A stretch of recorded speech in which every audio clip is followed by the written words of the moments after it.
참 날씨가 너무 더워서 참 어쩌면 조금 쉬고 싶은 그런 마음도 있을 텐데요. 오늘 이렇게 하나님을 예배하는 자리에 오신 여러분들을 축복합니다.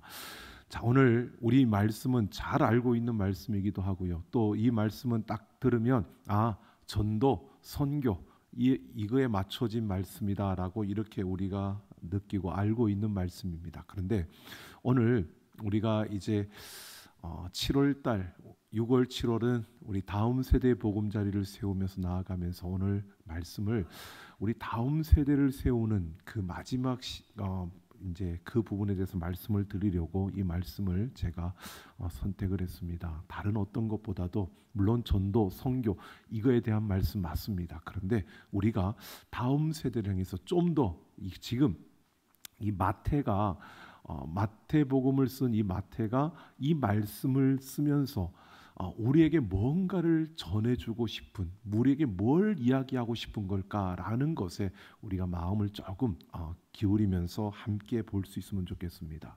여러분, 우리가 생각해 보면 예수님이 3년 동안 공생의 기간을 사시고 이 땅에 오셔서 그 십자가에 죽으시기까지 사셨던 그 일들을 복음서에 다 담아놨는데요.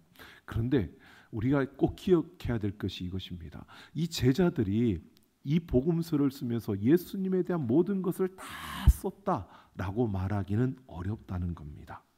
우리가 그래서 여기에 복음서에서 나오는 것만 가지고 우리가 그냥 보면은 예수님에 대해서 우리가 잘 아는 것 같아도 정확하게 잘 모르는 경우들이 참 많은 것을 보게 됩니다.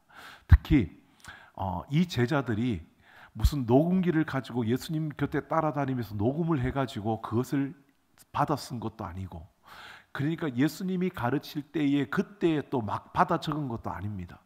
그들은 예수님이 가르칠 때 그냥 들었습니다. 그런데 나중에 이들이 예수님이 승천하시고 난 다음에 이들이 이 복음서가 필요하다라는 그 필요성이 느껴질 때, 그때 성령께서 그들에게 감동하시고 그들이 성령의 감동을 따라 그들이 경험했던 예수님, 그들에게 가르쳐 주셨던 예수님의 그때 그 모습들을 떠올리면서 그때 예수님이 이렇게 말씀하셨지, 이것을 떠올리면서 이 복음서를 쓰게 된 겁니다. 그런데 특별히 이 마태복음은 유대인들을 위한 복음서입니다. 그러니까 마태가 유대인들을 위해서 유대인들에게 예수님을 전하기 위해서, 이 복음을 전하기 위해서 유대인들을 위해서 대상을 유대인들로 썼으니까 특징이 있습니다. 유대인들이 대상이다 보니까 구약 성경을 가장 많이 인용하고 있는 것이 이 마태복음입니다. 사복음서 중에서도요, 구약의 이야기들을 많이 가져다가 빗대어서 그리고 인용하고 있는 이러한 구절들이 참 많은 게 마태복음이고요.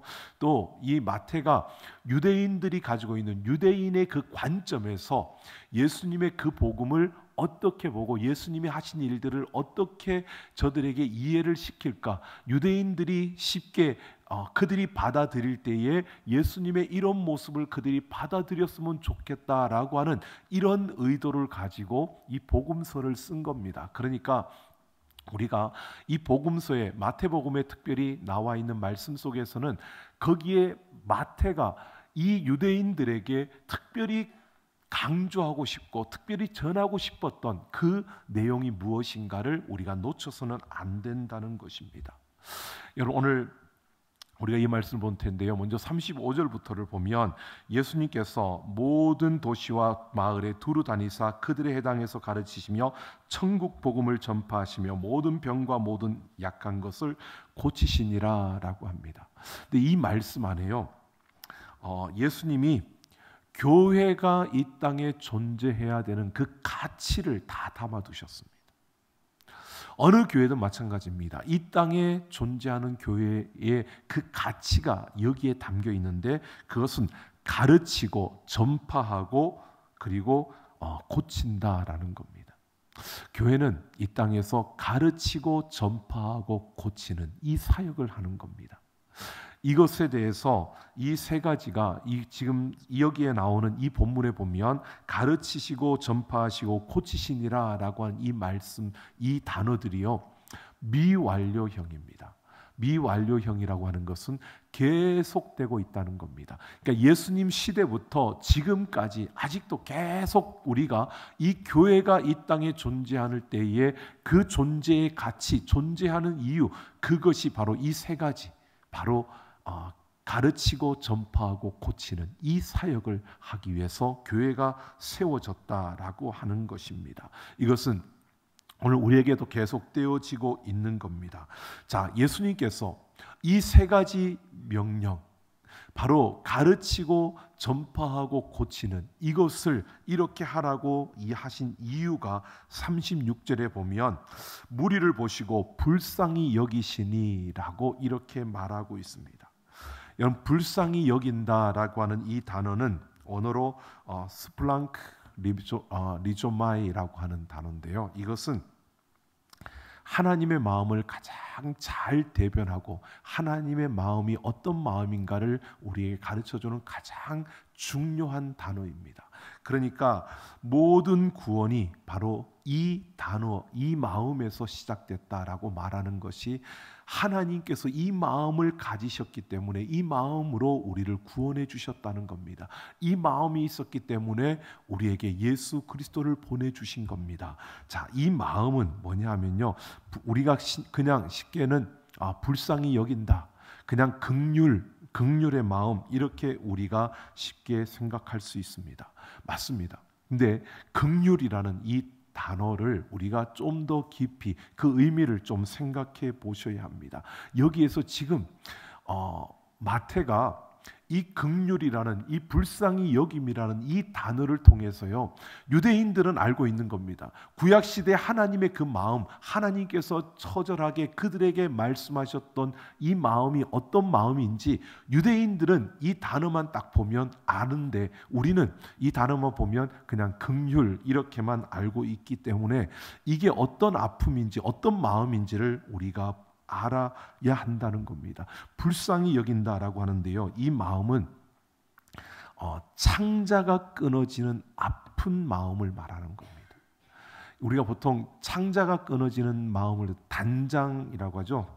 단장의 아픔이다라고 이렇게 말하기도 하는데, 예수님이 지금 그 바라보시면서 이 창자가 끊어지는 그 고통의 아픔을 느끼시는 이러한 긍휼, 이러한 불쌍히 여기시는 이 마음 때문에 가르치고 전파하고 그리고 고치시는 이러한 사역이 계속되어져야 한다라는 것을 말하는 겁니다.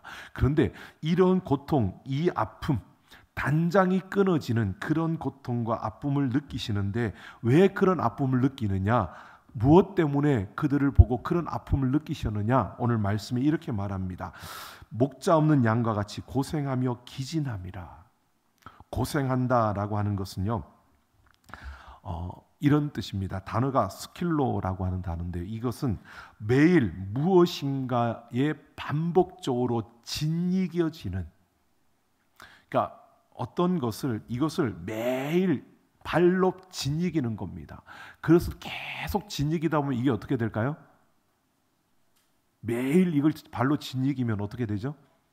너덜너덜 떨어지겠죠? 그렇게 되어진 것을 고생한다라고 하는 겁니다. 그러니까 짓이겨서 못 쓰게 된 상태를 말하는 겁니다.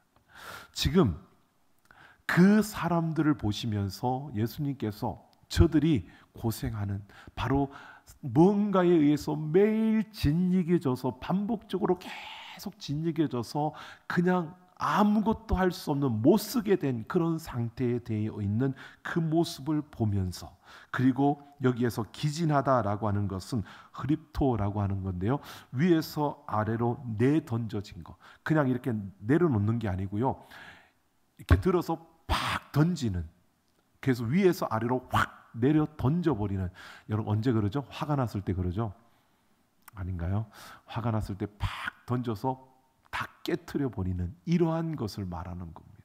지금 하나님 보실 때 그 백성들이 뭔가에 짓이겨져서 아무데도 쓸모없는, 못 쓸 그런 상태가 되어졌고, 그냥 내 내팽개쳐져서 모든 것이 박살난 그러한 모습으로 하고 있는 그들을 보면서 예수님이 불쌍히 여기는, 창자가 끊어질 것 같은 그런 아픔을 예수님께서 느끼고 있다는 것을 말하고 있는 겁니다. 여러분, 예수님께서 지금 이 말씀을 하시는 이유는 다른 것이 아닙니다. 지금 백성들을 보니까, 저들을 보니까 지금 내 창자가 끊어질 것 같은, 저들의 모습이 이런 모습이어서 바로 내 창자가 끊어질 것 같은 이런 아픔이 있다. 이걸 지금 제자들에게 말해주고 있는 겁니다. 왜요? 이제 곧 예수님께서 십자가를 지고 이제 죽임을 당하시고 그 제자들을 떠나가실 거기 때문에 지금 예수님께서는 이 땅에 남겨진 이 사역을 감당해야 되는, 그들에게 가르치고 전파하고 고쳐야 되는 이 제자들에게 지금 예수님께서 어떻게 이런 마음을 그들에게 가르쳐 주시고 있는 것은요, 그들에게 부탁을 하고 있는 겁니다.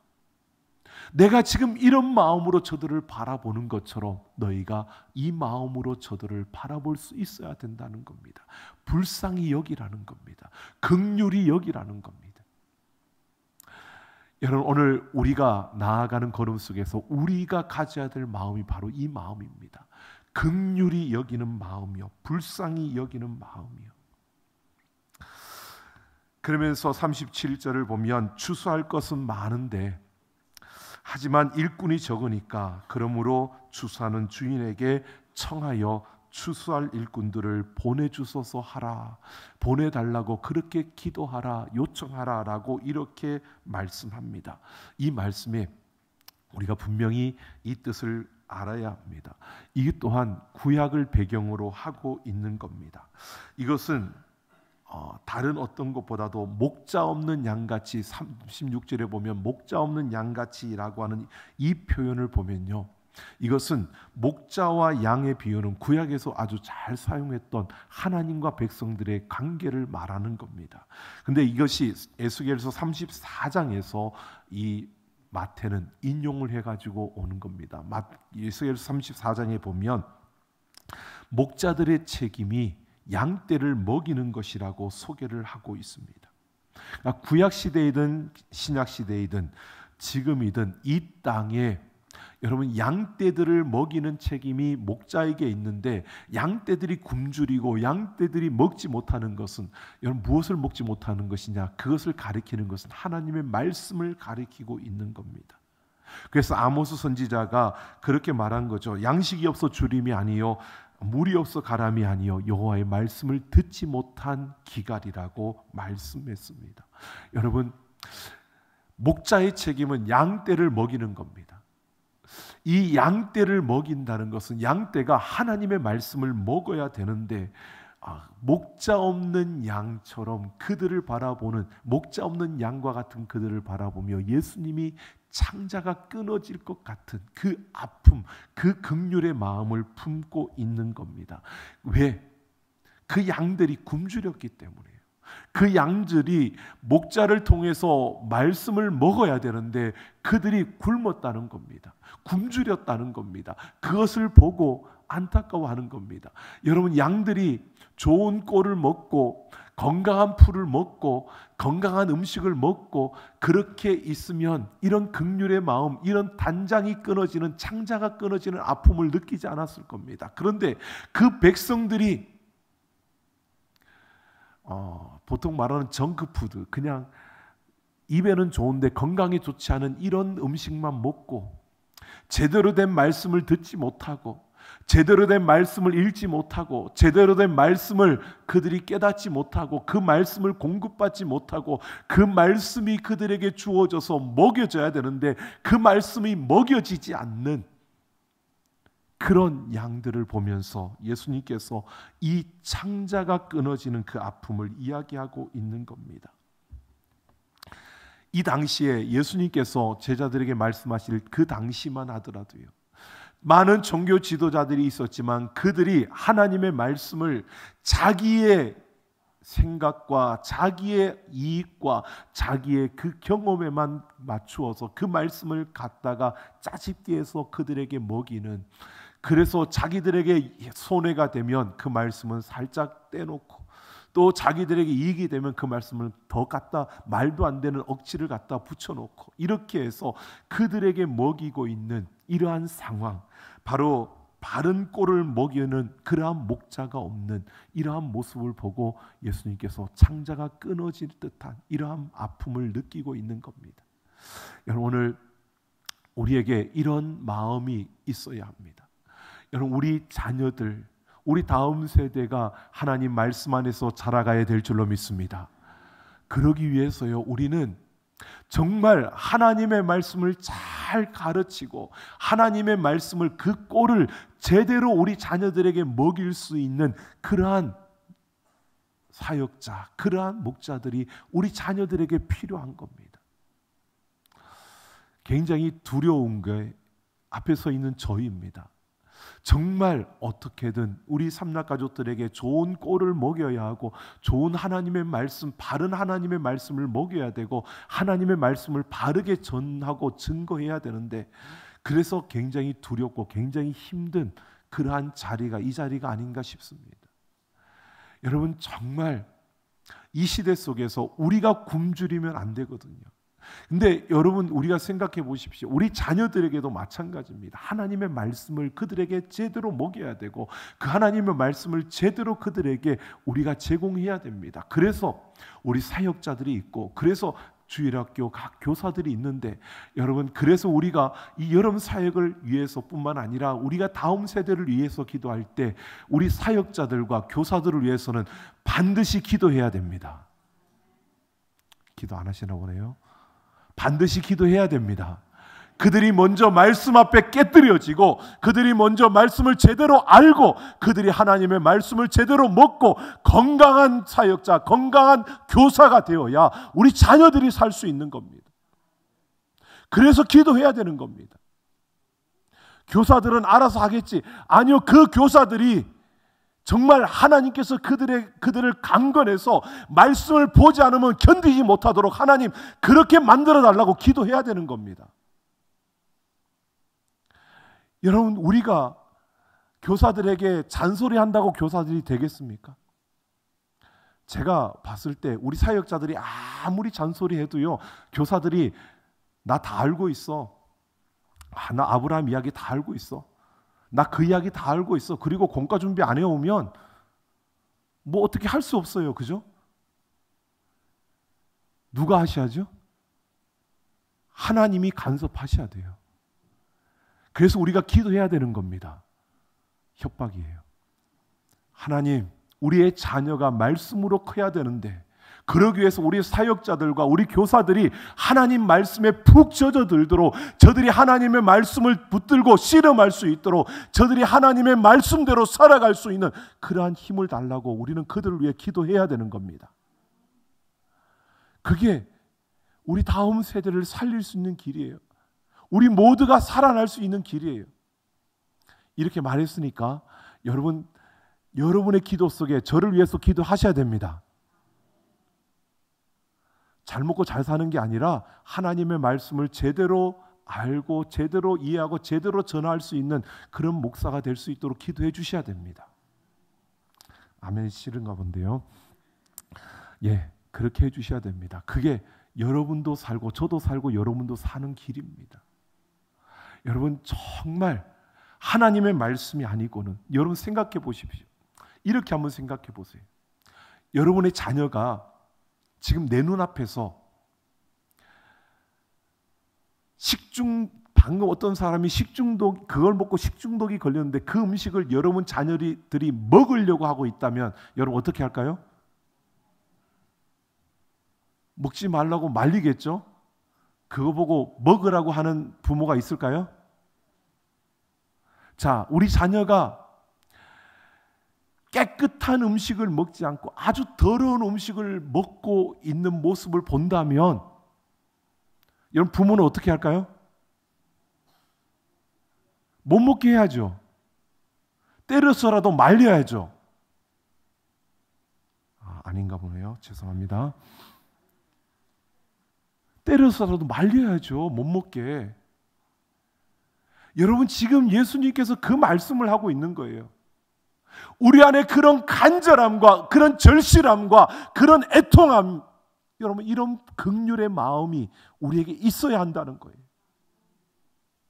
이게 우리가 다음 세대 말로만 다음 세대가 아니라 그 다음 세대가 그만큼 중요하다면 그 중요한 만큼 우리는 이 간절함을 가지고 이 애통함을 가지고 그들에게 말씀을 먹이려고, 그들에게 좋은 꼴을 제공하려고, 그들에게 좋은 말씀을 듣고 좋은 말씀을 익힐 수 있는 환경과 이런 상황들을 만들어 주려고 우리가 안간힘을 써야 된다는 거예요.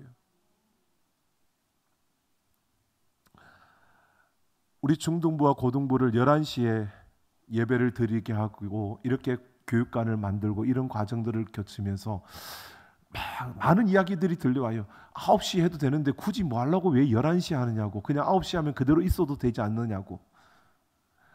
여러분, 멀리서 오는 우리 자녀들도 있어요. 부모들과 함께 오는 자녀들도 있어요. 또 아이들이 요즘에는 다 야행성이에요. 그러다 보니까 9시 일찍 일어나지도 않아요. 그러니까 부모님들, 저는 우리 중고등부 부모님들 정말 존경스러워요. 왜? 그 시간에 애들을 어떻게든 깨워가지고 때려서라도 내보내고 있는 거니. 그래서 그 애들이 오고 있으니까 와가지고 졸고 자고 있지만 그래 오잖아요. 정말 부모님들의 수고는 진짜 대단한데 거기에 맞춰 우리가 이왕이면 조금이라도 늦은 시간에, 그랬더니 또 시험 때가 되면 오히려 빨리 끝나고 가야 된다고 또, 그래서 입맛에 다 맞출 수는 없고요. 여러분, 우리가 한번 생각해 보십시오. 그 아이들에게 정말 좋은 말씀과 그 말씀의 꼴을 먹이기 위해서 우리 사역자들이 기도하고 있고요. 우리 교사들이 그만큼 헌신하고 또 노력하고 있고요. 이런 모든 과정들, 제가 어제 한번 물어봤어요. 갑자기 떠올라서 우리 교육자들한테 회의를 하다가 교사들에게 공과 교육을 시키느냐라고 제가 물었어요. 그랬더니 한대요. 그러니까 사역자들이 준비하고 그걸 위해서 기도하면서 우리 교사들에게, 아이들에게 가르칠 것을 또 가르쳐주고 오늘 핵심적인 것이 무엇이라는 걸 가르쳐주고, 그래서 그들에게 전하는, 어떻게 보면요, 지금 우리 주일학교 교사 선생님들은 우리 사역자들보다 오히려 주일학교에 더 오래도록 그 헌신하고 섬겼던 분들이에요. 제가 처음 교육전사로 갔을 때 저 구로동 쪽에 있는 교회를 딱 가니까요, 저는 처음 전도사 사역을 하는 건데 딱 주일학교 그 교사들하고 딱 만난 자리에서 제일 오래된 총무 고참 선생님이 딱 뭐라 그러냐면, 전사님 그냥 제가 하는 대로 따라오면 됩니다.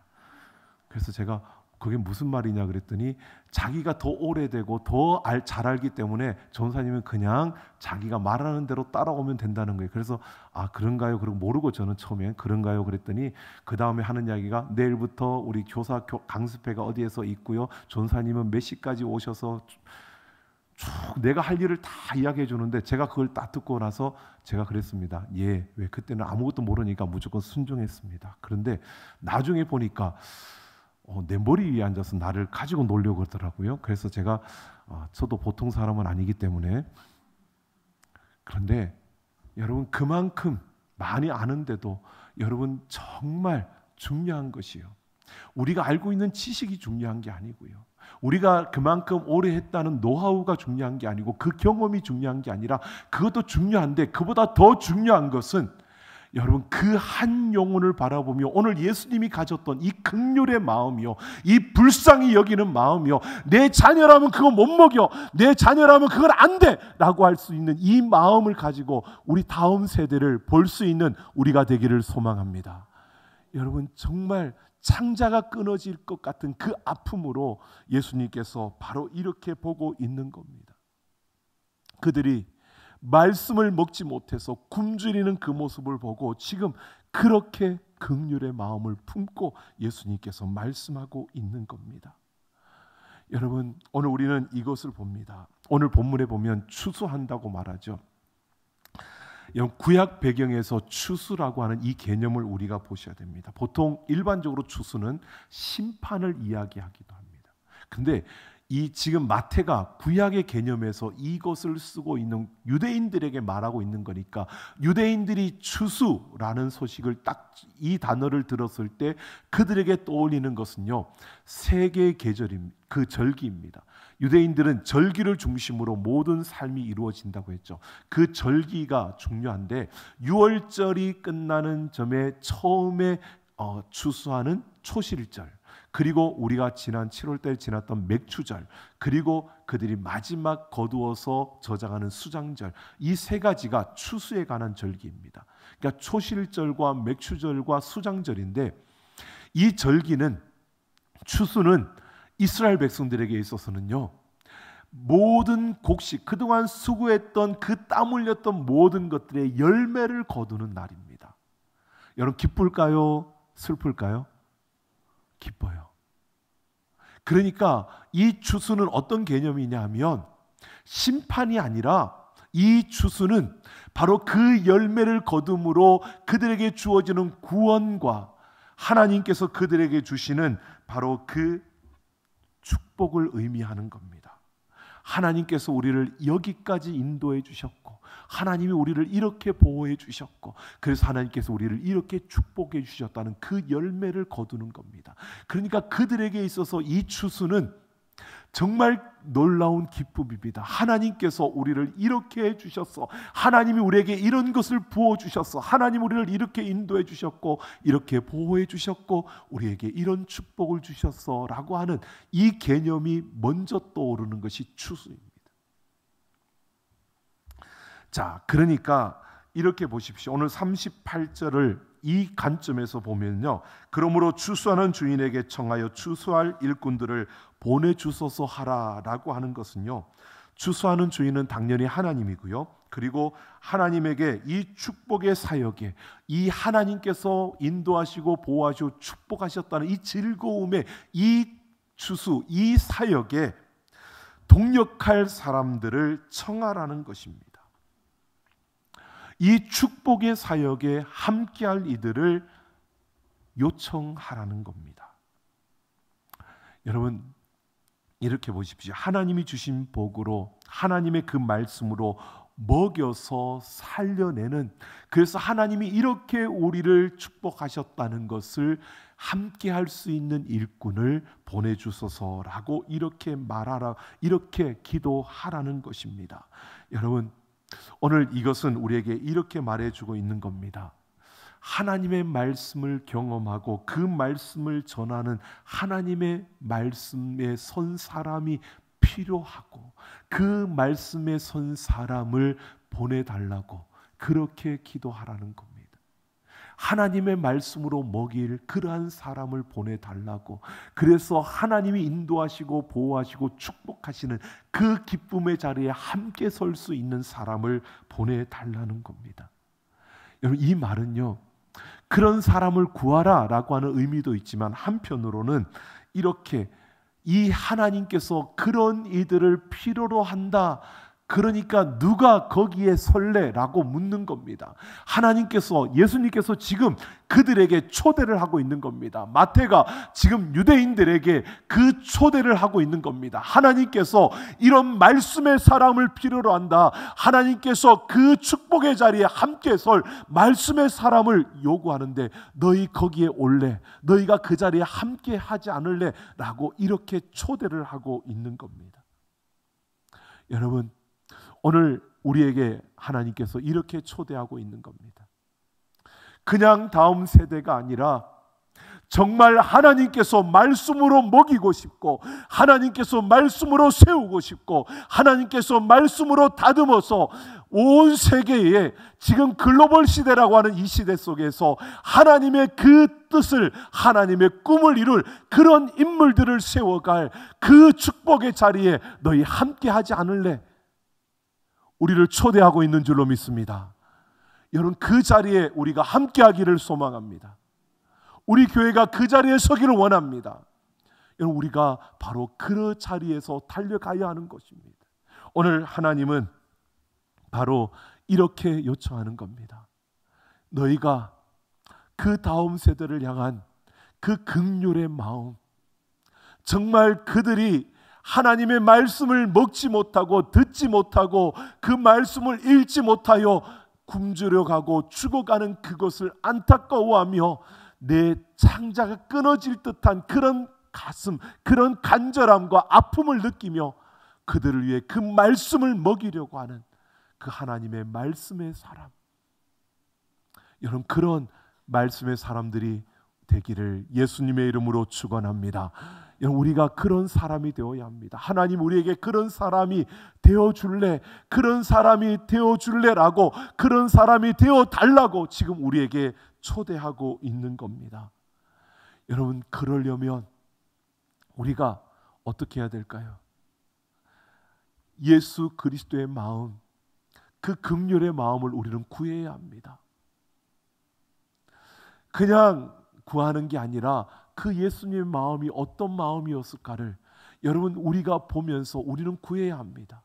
우리 자녀들을 향한 그 애절한, 그 안타까운 마음들이 생길 때마다 여러분, 예수님은 이보다 더 했을 거야, 여러분, 우리에게 어떤 일들이 있을 때마다 예수님 이보다 더 했을 거야 라고 하는 이런 생각을 통해서 예수님의 이 마음을 우리는 알아가야 하고 배워가야 하는 겁니다. 여러분, 그냥 시대가 지나가면, 세월이 지나가면 생겨나는 거야, 여러분, 그렇던가요? 우리가 그러잖아요. 그 항상 어버이 주일이 다가오고 막 그러면은 항상 어버이들이 생각나면서 어른들이 항상 하는 이야기가 그런 이야기.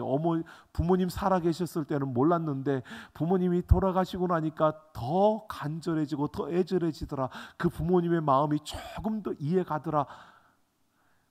여러분, 조금 이해간 게 아니고요, 그 전부터 이해할 수 있었는데 우리가 안 한 거예요. 우리에게 일어나는 일들과 우리에게 주어지는 속에서요, 우리 부모님의 마음은 어땠을까? 조금만 우리가 관심을 기울였어도 우리가 그 마음을 일찍 알았을 거예요. 우리가 조금만 더 생각했더라면, 여러분, 우리가 그냥 지나치는 게 아니라 우리에게 주어지는 일들 속에서요, 그 순간 속에서 우리가 조금만 더 이게 왜 이런 일이 일어났지? 이럴 때 하나님은 어떤 마음일까? 하나님이 보실 때는 어떤 것일까? 우리가 조금만 더 생각하면, 조금만 더 기도하며 하나님 앞에 머물러 있으면 그 마음이 우리에게 부어져요. 하나님이 가르쳐 주신다니까요. 하나님은 그런 마음을 품은 자를 찾고 있기 때문에 우리에게 가르쳐 주신다고요. 내가 안 들으려고 해서 그렇지, 우리가 들으려고만 하면 가르쳐 주셔요. 어떤 수도자가 길을 가다가 떨어져 있는 다이아몬드를 보았습니다. 주웠어요. 신이 났어요. 그리고 막 가는데 어떠한 사람이 그에게 막 달려오는 겁니다. 그러고 오더니 딱 붙잡더니 하는 이야기가, 당신에게 있는 가장 귀한 것을 내게 주십시오 라고 하더랍니다. 그래서 무슨 이야기냐고, 내가 왜 당신에게 뭘 줘야 되느냐고 그랬더니 그 하는 이야기가, 제가 밤새 하나님께서 나를 말씀하시는데 오늘 이 길로 나아가서 만나는 첫 사람에게 그 사람에게 있는 가장 귀한 것을 달라고 해서 가져오라고 했다고. 그러니까 수도자가 고민을 한 겁니다. 야, 하나님이 그랬다고 하니까 줘야 되겠는데 가장 귀한 거 생각하니까 수도자의 생각에 이 다이아몬드 주운 거, 야, 이걸 줘야 되나 말아야 되나 고민하다가 결국 줬답니다.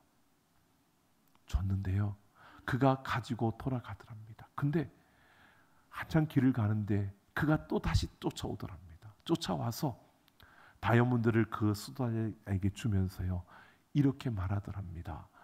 이거 필요 없고 이것을 나에게 줄 그 마음을 나에게 달라 그러더랍니다.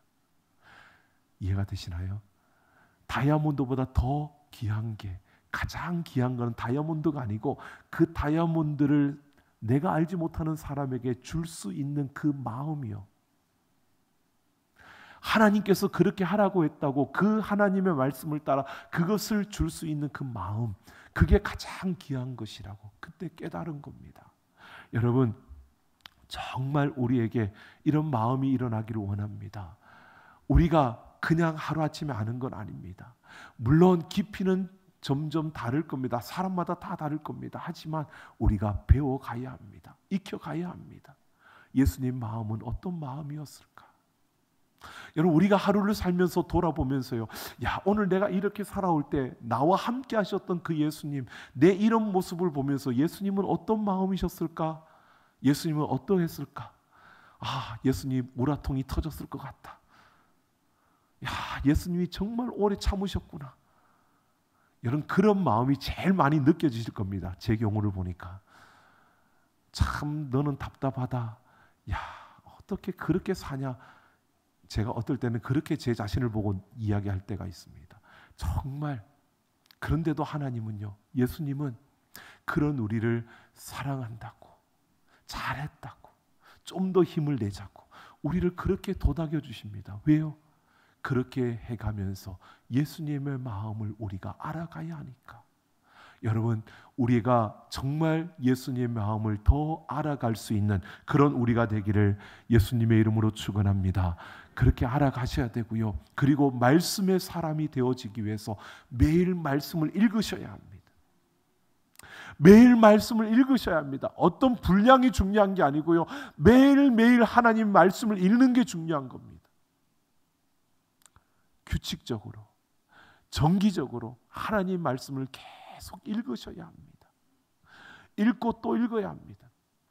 저도 계속 읽고 있는데요, 읽을 때마다 새롭습니다. 저도 제 나이만큼은 읽었거든요, 정독으로. 근데 지금도 제 나이만큼 정독으로 읽어가는데도 불구하고요, 읽을 때마다 새롭습니다.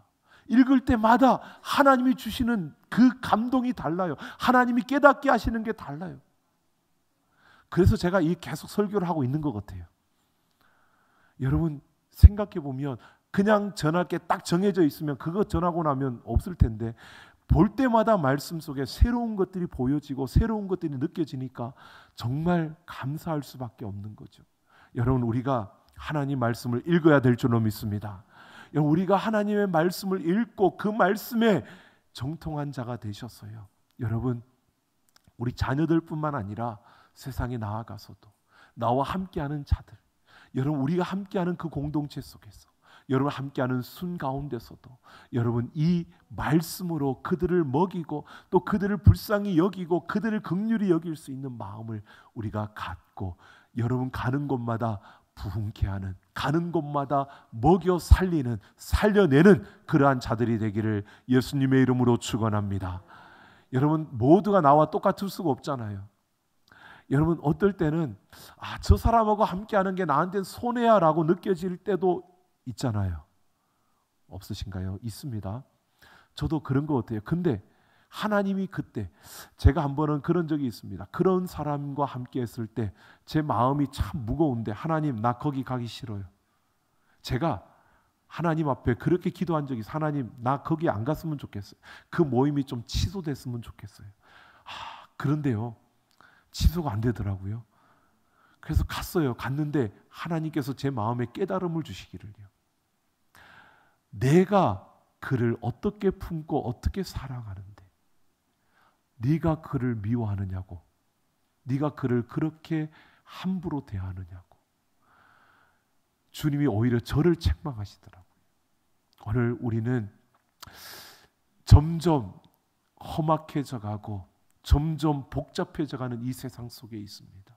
여러분, 우리가 아버지의 마음을 알아가고, 그리고 그 아버지의 마음을 가지고 함께하는 이들에게 말씀으로 먹여서 살려내는 우리의 걸음을 걸어갈 때, 여러분, 우리는 다음 세대를 일으킬 수 있고요, 우리는 우리 주위에 있는 사람들을 살려낼 수 있고요, 우리는 이 땅에 하나님의 부흥을 다시 일으킬 수 있는 그러한 통로가 될 줄로 믿습니다.